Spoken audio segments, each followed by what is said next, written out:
Right, siyabingelela, siyazithoba kulabo abakhethekileyo, kulabo ababe nenhlanhla yokuthi babone lama video lawa angabonwa nombani, okusho ukuthi sokulungela ukungena kwelinye igxathu lakamoya ngoba siphila ngokukhula, siphinde sehle, siphinde sikhule, siphinde sehle kanjalo kanjalo.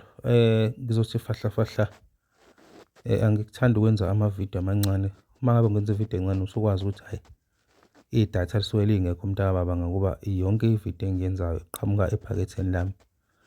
Angisho-ke ngalokho mhlambe kukhona engifuna ukuthi ngibenze bafile guilty, cha, ngikwenza lokho ngoba ngithanda kusuka enhlizweni, ngoba ngiyakuthanda ukukhuluma nabantu ngemimoya ngoba iyinto exakile, ngoba nami ngiphuma khona lapho. Sikhuluma ngenyoka namanzi, the relationship between inyoka namanzi nomuntu wamoya.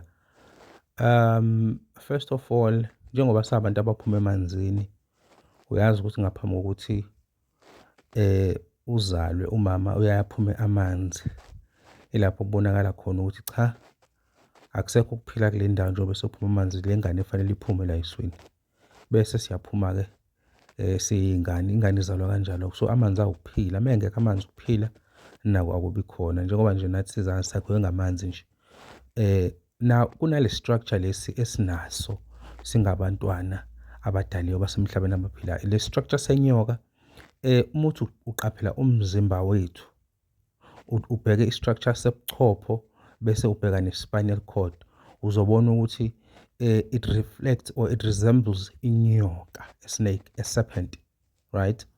So ungasho ukuthi even our structure resembles i-serpent. That is why umntwana kamoya aphuphe noma abone kangaka izinyoka emaphushweni.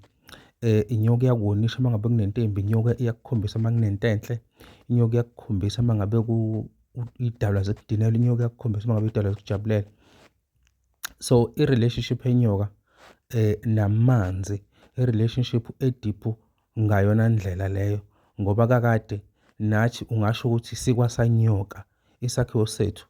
Uyabona umuntu uma sengene deep emoyeni, uyathi mangabe mhlambe ekhuleka noma egida, umbone esemuva engazuthi manje kunenyoka kuyena. Abantu bangaze bathi labantu abajajana bathi awungenwa amadimoni, akho dimoni lapho, usuke kuvuka ubuwena. So inyoka-ke mntwana wamoya, inyoka namanzi kuxhumene kakhulu nawe, fanele uyazi lo relationship leyo ukuthi into ekhona. And uma umntwana womoya, uma ukuthi usebenzisa amanzi kakhulu, unawo ukuthi uthole ukuthi ugcine usubona inyoka nje emanzini zangempela ukuthi mhlawumbe uyogeza, kungakuthusi lokho. Kusho kona ukuthi ikhona lento yakho esikhuphukile ekwenza ukuthi manje ungagcini usuyibona emaphupheni, usuyibona in real life. I-relationship yenyoka namanzi ideep. Ake sibambe la siyokhuluma ngelinye ilanga.